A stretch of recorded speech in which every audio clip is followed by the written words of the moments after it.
Bonjour, de retour avec les résolutions d'équations algébriques. Nous allons commencer ou débuter et continuer avec nos étapes ou nos équations avec une seule étape pour résoudre. Donc, rappelez-vous que pour isoler notre variable, et nous voulons isoler la variable, peu importe la variable, le raisonnement va se faire pareil. Donc, si c'est x, y, a, b, d, peu importe. Et pour isoler x, les opérations qui se font à la variable, nous voulons faire l'opération inverse. Et qu'est-ce qu'on veut dire par cela? Ben, si quelque chose est additionné, on veut soustraire. Si quelque chose est multiplié, on veut lui diviser. Et ceci est pour isoler la variable. Et pour que notre variable a un coefficient de 1. Ça, c'est le but. On veut que x, y ou y a un coefficient qui est égal à 1 et un nombre, ça peut être une fraction, ça peut être un nombre entier, de l'autre côté de mon égalité. Alors, x plus 4 égale à moins 1. Qu'est-ce que 4 est en train de faire à x? Il est additionné. Donc, quelle est mon opération inverse? C'est moins 4. Donc, on veut regrouper nos termes semblables. Alors, moins 4 étant une constante et moins 1 aussi, nous pouvons les regrouper ensemble. Mon x isolé est moins 5. Maintenant, n'oubliez pas de vérifier vos réponses. Pour vérifier ta réponse, prenez la variable isolée, sa valeur, et substituez dans l'équation. Donc, au lieu de x, on le remplace avec moins 5. Alors, est-ce que moins 5 plus 4 est égal à moins 1? Remarquez que j'indique un point d'interrogation parce que je veux savoir si c'est vrai. Alors, est-ce que mon côté gauche est égal au côté droit? Moins 5 plus 4, c'est négatif 1. Et oui, négatif 1 est égal à lui-même. Et voilà la vérification.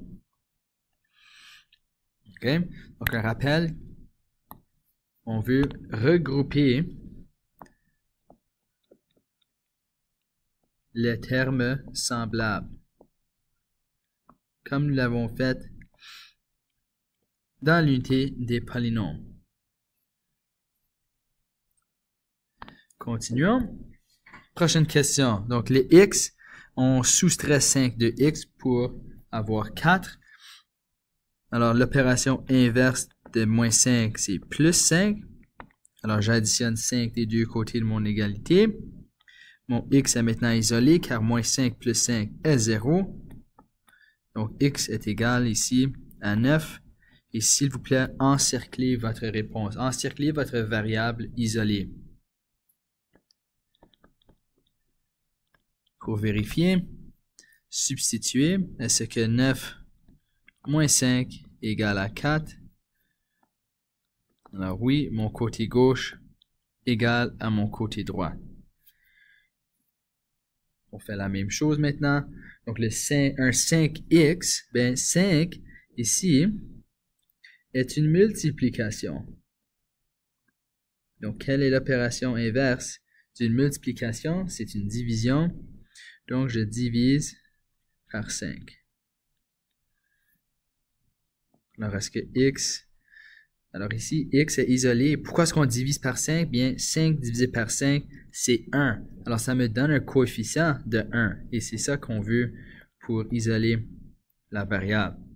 Pour vérifier, est-ce que 5 fois 7 est égal à 35? Oui, mon côté droit est égal au côté gauche.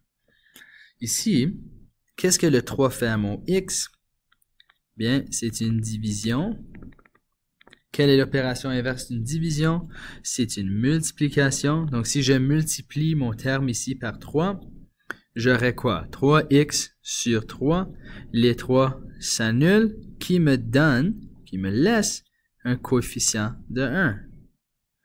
Si je fais quelque chose d'un bord, je dois le faire de l'autre. Donc, x ici est égal à 12. Vérification.